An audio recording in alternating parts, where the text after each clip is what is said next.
Et oui, je voulais parler un petit peu de certains thèmes en bio. Actuellement, on voit beaucoup de choses qui passent entre le bio, le local. C'est mieux d'acheter bio, c'est mieux d'acheter local. Et puis, c'est beaucoup mieux d'acheter local parce que le bio, il y a du bon bio et du mauvais bio. Donc, il y a tout un amalgame qui est fait autour du bio et du local. Et voilà, je voulais vous en parler un petit peu.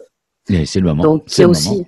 c'est le moment. Donc, il y a deux choses aussi qu'on entend depuis quelques années. C'est le bio et la bio. Donc, comme s'il y avait un bio, et ça c'est franco-français, c'est comme s'il y avait un bio qui était un bon bio, et puis après un mauvais bio. En fait, ce que ça veut dire, c'est que le bio, pour les Français, c'est un bio industrialisé. C'est-à-dire que tout ce qui n'est pas une petite exploitation, et qui est un bio à plus grande échelle, serait moins valorisé que la bio, qui serait la philosophie de la bio. Donc après, je juge pas le débat, simplement, on a des producteurs, parce que moi je parle de fruits et légumes uniquement, hein, je suis dans les fruits et légumes. On a des producteurs qui ont des petites exploitations et on a des producteurs qui ont de grandes exploitations. On a des producteurs qui sont seuls et qui veulent travailler seuls. On a d'autres qui se regroupent sous forme de coopératives, de SICA. Et ça, les regroupements, c'est très vrai aussi dans les autres pays européens, comme en Espagne, en Italie. Il y a peu de producteurs qui travaillent seuls. Ils ont l'habitude de travailler en groupement, en coopérative, mais pas qu'en coopérative, en groupement vraiment.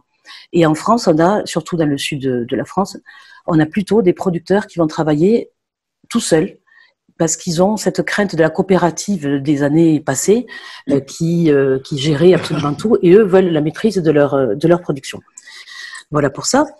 La bio et le local. En fait, un produit bio, un produit biologique, c'est un produit qui est, il y a quatre termes, on va dire. Il n'y a pas d'engrais chimique de synthèse. Il y a une rotation des cultures. Il y a un respect du sol, des techniques mécaniques de désherbage, de solarisation. Et il y a que des alternatives biologiques au traitement des nuisibles. Et c'est ce qui différencie vraiment le bio de ce qui n'est pas bio. Le bio, en plus, est contrôlé. Il y a des organismes de certification qui sont accrédités par la COFRAC. Et ces organismes vont contrôler les producteurs, vont contrôler qu'ils suivent bien le cahier des charges européen. Et donc, s'ils ont bien suivi ce cahier des charges, si les contrôles sont positifs, enfin, contrôle positif, ça, Oui, c'est peut-être pas le terme, si les négatif. contrôles Oui. sont bons, ils auront donc un certificat. Et c'est ce que vous trouvez chez les producteurs bio. Normalement, quand vous allez acheter même chez un producteur à la ferme, il aura toujours son certificat qui sera collé quelque part dans son magasin. Et ça, c'est très important. Le local, c'est très bien. En plus, enfin, il n'y a pas de très bien ou de pas bien. D'ailleurs, c'est idiot ce que je dis. Le local, c'est local. Ça veut dire que vous allez acheter à votre voisin. Ça peut être local à 20 km, local à 50 km. Mais si c'est uniquement local, c'est pas bio. Donc, ce qui veut dire que votre producteur voisin peut traiter le produit. Donc, il peut traiter avec des traitements chimiques de synthèse. Il peut aussi faire des produits locaux qui seront peut-être... il y a des producteurs locaux dans la région qui sont à 50 km de Cavaillon qui font de la tomate à partir du mois de mars sous terre.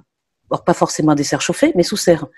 Donc, si vous avez un producteur bio en Sicile, par exemple, qui va faire des tomates dans des sous-abris, mais pas sous serre, au mois d'avril, quand il fait très chaud en Sicile, mais finalement, au niveau écologique, c'est quand même mieux de manger ces tomates de Sicile plutôt que des tomates françaises au mois de mars qui vont être quand même un peu poussées, même si elles sont locales.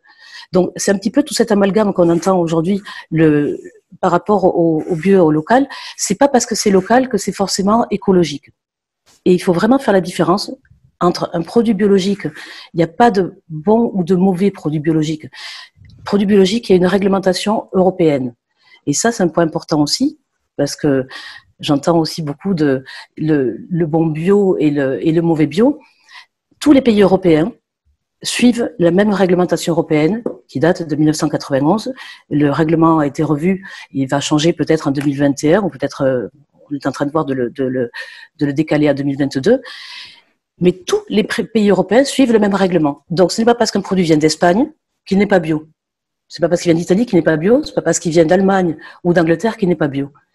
Tous les produits européens bio suivent le même cahier des charges. Et ça, c'est très important parce que j'entends beaucoup parler de « Ah, mais je vais pas acheter en Espagne parce qu'en Espagne, ils font pas du bon bio ».